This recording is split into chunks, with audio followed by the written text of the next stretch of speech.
Kejingi olat ke Karbi Anglong Autonomous Council KAAC bantawi kherdop krong khachna khanduli kala penlong ke Chantia Students Movement JSM ak spoturik naitung ajar fly bantur shaplau ke Chantia Hills Autonomous District Council CHADC ban penpau ke jing persya ba ke jing penrami ke MDC ki baklam kran ai halor gani ke kam kani ke jing litur ke movement klalong hak por badang yaj artat ke dorbar liur besisngi joko council hak ba ke yeng dorbar klasem ke rai ban persya ke jing temu pentrikam ke sekolah India ya ke uniform civil code ke movement kelebo por spousngi council ban yakran ban penggeria ke ketika kherdop krong khajna ke Karbi Anglong Autonomous Council Chantia Student Movement JSM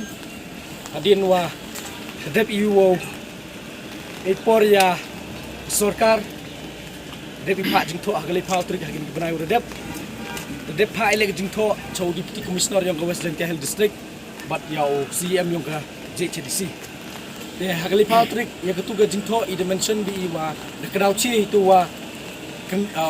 weng lene kenria yang ketuga tax gate ku M hapo put sam yang Meghalaya wadang ha mai ta hapo chnong yang khanduli te ini keleng yang I the book pori le wa hapo chipaus ni uken ria ya kata tax entry tax gate yang ga KAAC UM hita hapo chnong khanduli hanrei kapor to put komentu hanrei wayui wa kini MDC yang ga JCDC to kilun sudah ke unjuk kelam ya kayap ke im yang keriu ke cak bru ya khendau ke siap na kapor yui cak tombor khendau ke siap na cak tombor ke cak bru yang I wa kini CM dan kini MDC UM ini po JCC umjuk kelam gi jinge yang patba I snau pun pawi jing penrem ya kini MDC menu dan umut ki uman kamaman kita gi MDC yang kita ke KAAC go celur ki wonot uyen ye khendau siap te ile snau penrem snau do mesini wa kini MDC yang I umnut ki kelam umnut ki winjap cendrang uman kamaman kita ki MDC yang kita ki Karbi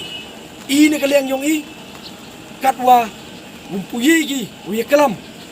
ya kini ka entry tax gate go em po usam yang ke Meghalaya